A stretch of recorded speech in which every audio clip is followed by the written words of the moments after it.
Bonjour, bienvenue à ce webinaire mensuel, édition du 7 mai 2018.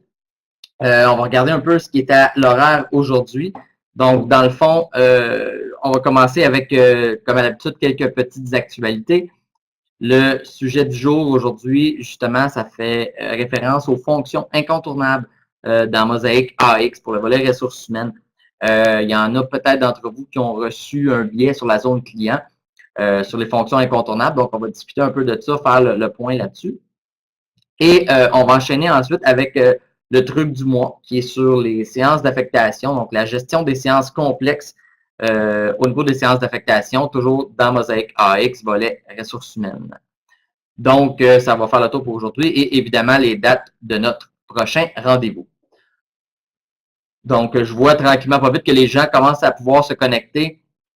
Je rappelle ce que je disais là, au début. On a eu des petits problèmes techniques ce matin au moment de mettre en place le lien là, pour le webinaire VIA.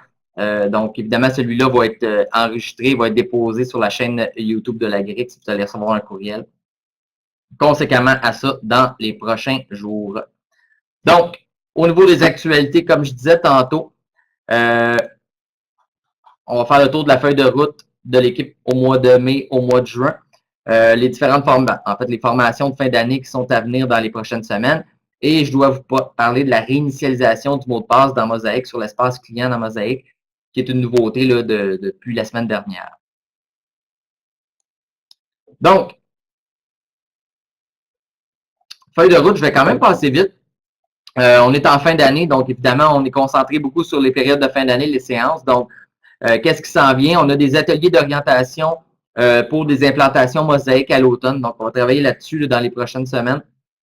Plusieurs commissions scolaires qui veulent commencer le projet Mosaic. Donc, on y va avec les ateliers. Évidemment, on est en fin d'année, donc c'est peut-être pas le meilleur moment pour commencer une implantation.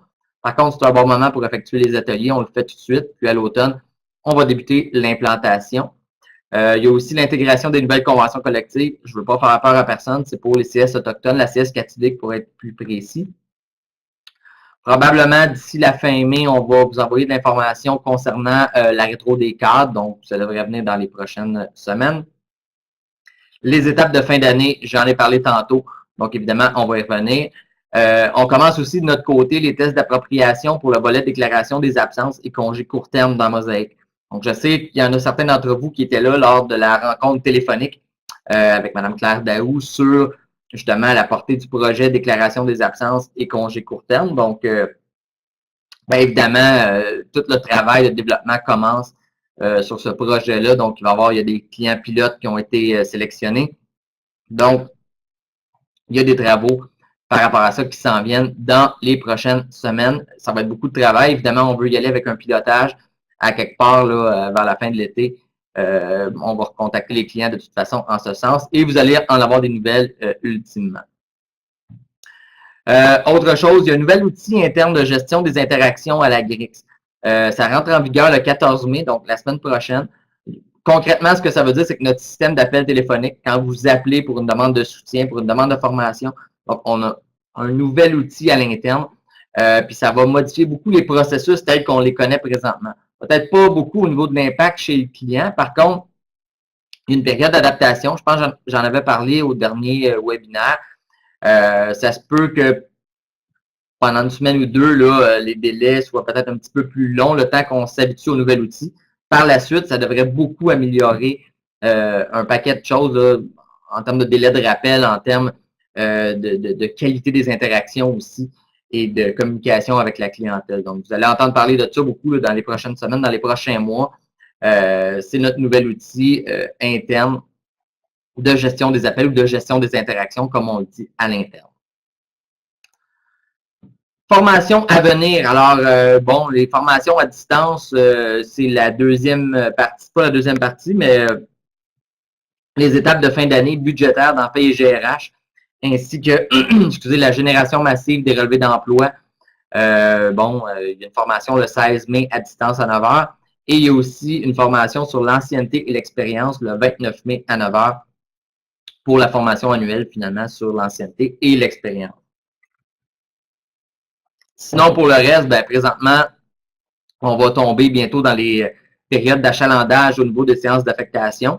Donc, évidemment, ça va quand même demander beaucoup de temps, autant sur PaysGRH que Mosaic AX depuis cette année. Et évidemment, tout ce qui est consultation de fin d'année budgétaire, autant au soutien qu'en demande de consultation, ça devrait faire partie du topo pour les prochaines semaines.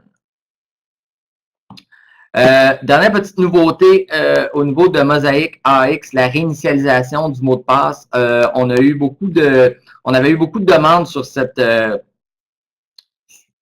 outil-là qu'on retrouve dans à peu près tous les sites Internet où ce qu'on a besoin d'un code utilisateur et d'un mot de passe.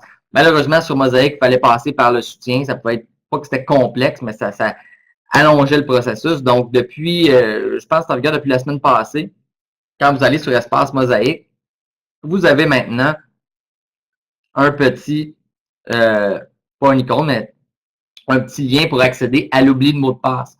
Donc, le principe, c'est le suivant. En cliquant là-dessus, vous allez tout simplement avoir à inscrire votre courriel.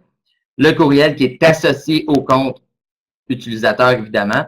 On va soumettre la requête et ce que ça va faire, ça va vous envoyer systématiquement un courriel qui va contenir un lien. Vous allez avoir à cliquer dans le lien du courriel et inscrire un nouveau mot de passe tout simplement pour être en mesure d'accéder à nouveau à Mosaic.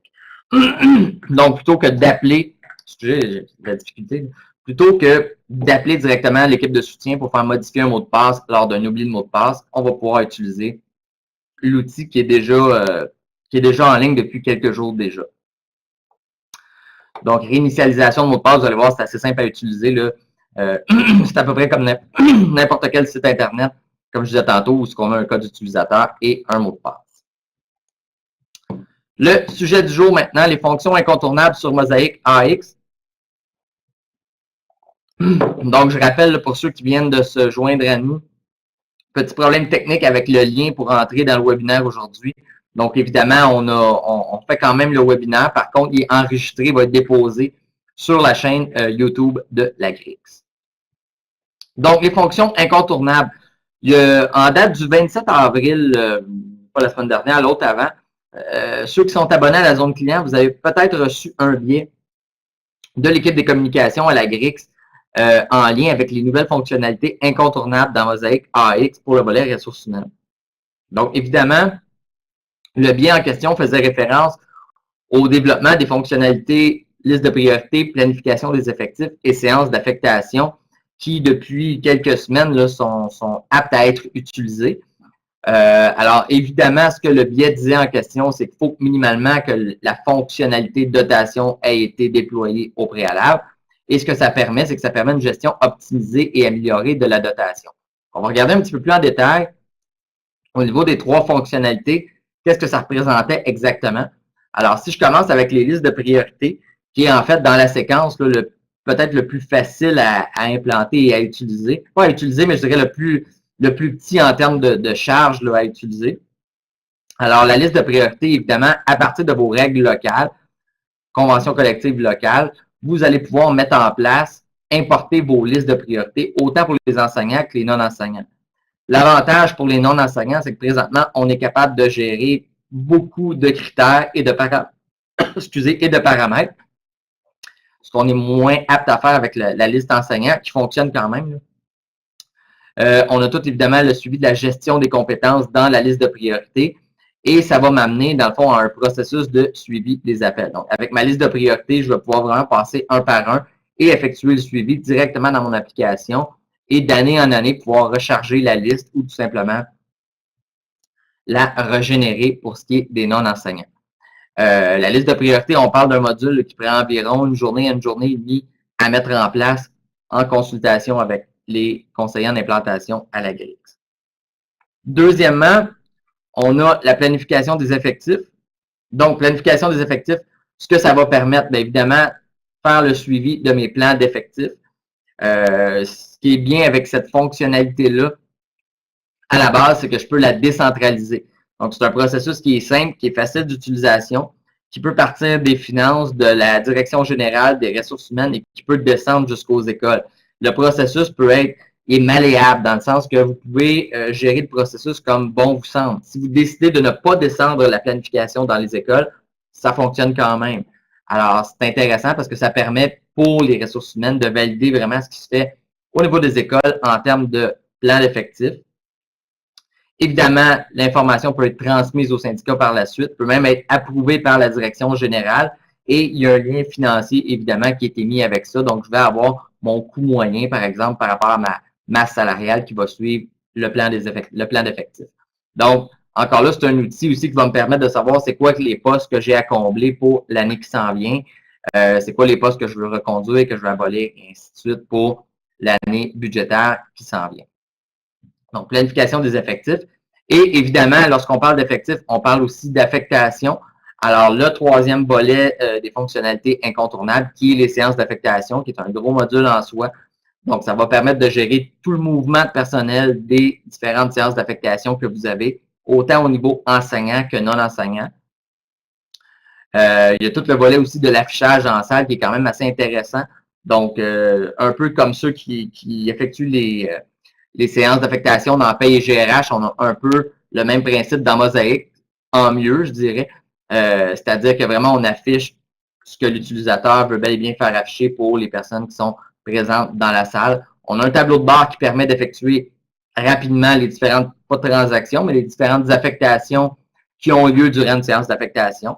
Donc, lorsque je veux affecter quelqu'un sur un poste à combler, un poste vacant, j'ai des outils qui me permettent de le faire rapidement et instantanément. On a aussi la production massive des contrats qu'on peut envoyer par courriel et en copie conforme, soit au syndicat, soit au supérieur immédiat de la personne du collaborateur en question. Donc, c'est vraiment un outil qui est bien dans son ensemble. Ça permet aussi de gérer les séances complexes. Donc, on va le voir là, dans le prochain exemple, dans le truc du mois, les séances complexes, comment ils peuvent être gérées avec l'application ou avec l'outil des séances d'affectation. C'est vraiment très intéressant.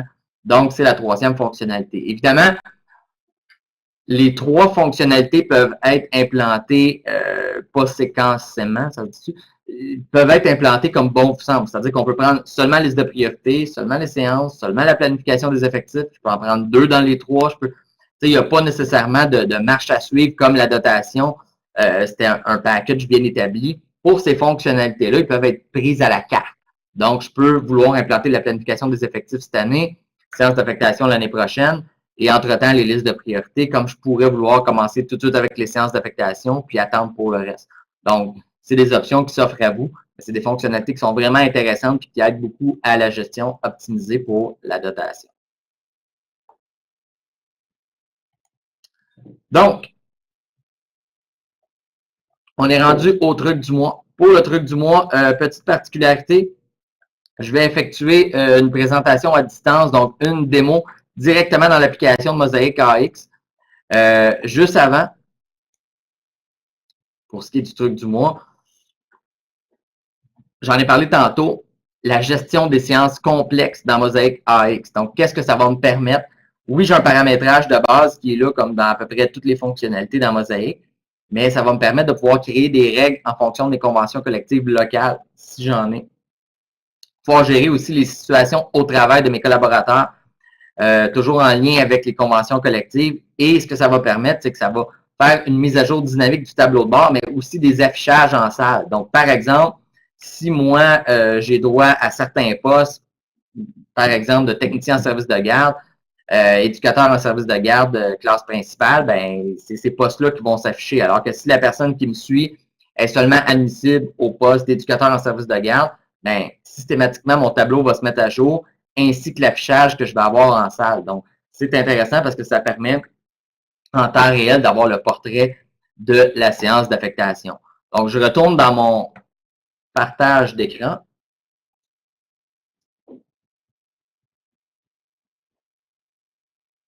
Donc, au niveau de mon partage d'écran, si on regarde au niveau de Mosaïque, avant qu'on parle de la séance en tant que telle, j'ai, au niveau de mon paramétrage des séances d'affectation, ce qu'on appelle des règles de convention.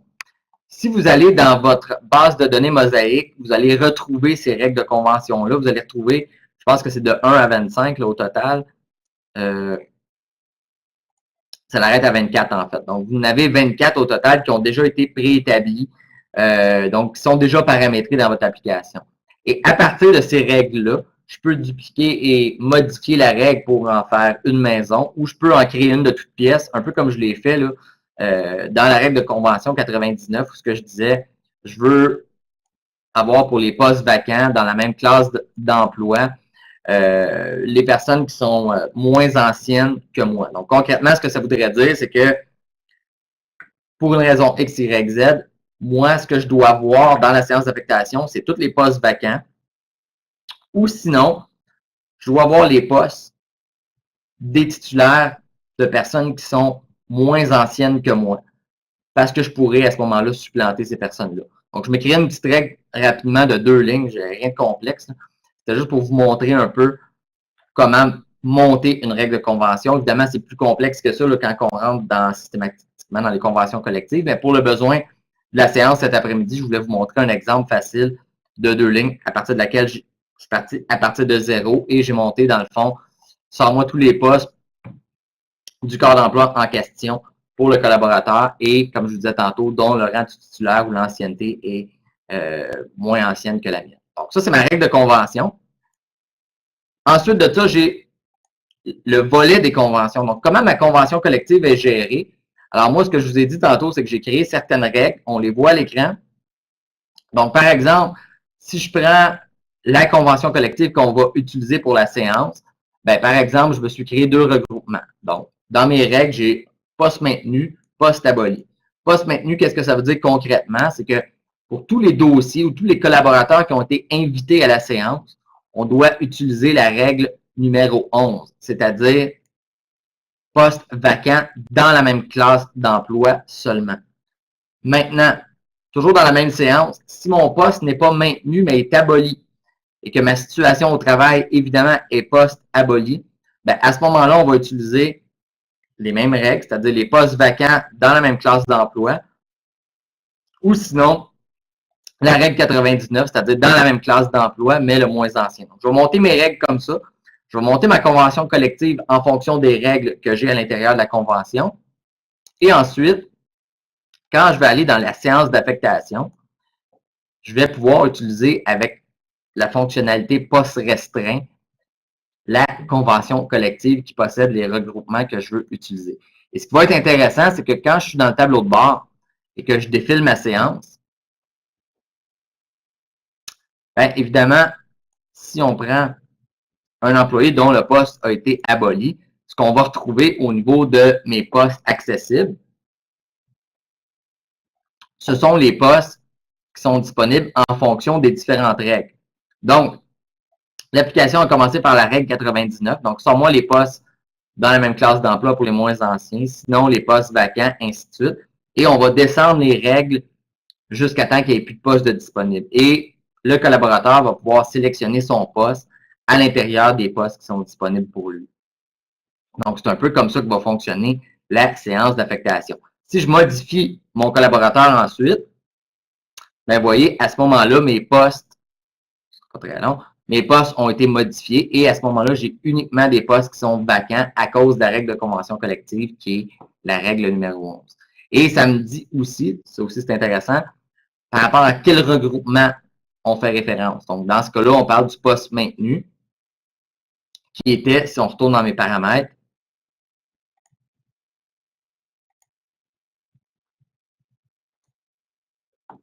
c'est pas celui-là, c'est celui-là ici, dans mes paramètres qui était mon regroupement numéro 1 plutôt que mes postes abolis dans mon regroupement numéro 2. Donc, c'était seulement ça que je voulais vous montrer, c'est-à-dire que ça va vite, je comprends, puis j'ai fait des exemples qui sont quand même assez courts, mais ce que je voulais vous montrer, c'est qu'on peut monter un paquet de règles qu'on va inscrire dans une convention collective en question, qu'on va utiliser pour la séance par la suite. Et évidemment, il y a un paquet de tests qui ont été faits à gauche, à droite ici pour s'assurer que c'est fonctionnel. Je suis en train d'ailleurs de faire des tests avec une cliente justement pour m'assurer que ça fonctionne. Et sincèrement, de façon générale, ça va très bien, à part un ou deux petits accros, mais sinon, les règles de convention collective, c'est vraiment un bel outil là, pour adapter vos différentes séances d'affectation. Donc, c'était ce que j'avais à vous montrer aujourd'hui. Si je regarde maintenant le prochain rendez-vous qui va être le dernier pour l'année 2017-2018, le lundi 4 juin à 14 h. Ça va être notre dernier rendez-vous de l'année, évidemment. Sinon, pour le reste, ça va aller à l'automne. Encore une fois, je m'excuse. Je sais qu'il y a eu des problèmes techniques au niveau du lien. Comme je vous dis, c'est vraiment un os technique qu'on a eu ce matin. Le webinaire va être quand même disponible sur YouTube, incluant le truc du mois. Donc, si jamais il y en a qui voudraient avoir une démo plus poussée un peu là, des règles dans la séance d'affectation, vous pouvez communiquer avec moi, il n'y a pas de problème. On va rentrer en communication ensemble et on va pouvoir effectuer la démo ensemble. Alors, voilà pour aujourd'hui. Si jamais il y en a qui ont des questions suite au visionnement, là, qui n'étaient pas au webinaire aujourd'hui, mais qui ont effectué le visionnement sur la chaîne, qui ont des questions, n'hésitez pas à communiquer avec moi. Ça va me faire plaisir de communiquer avec vous. Et sinon, ben, merci beaucoup. Puis, ben, au plaisir de se revoir et de se reparler.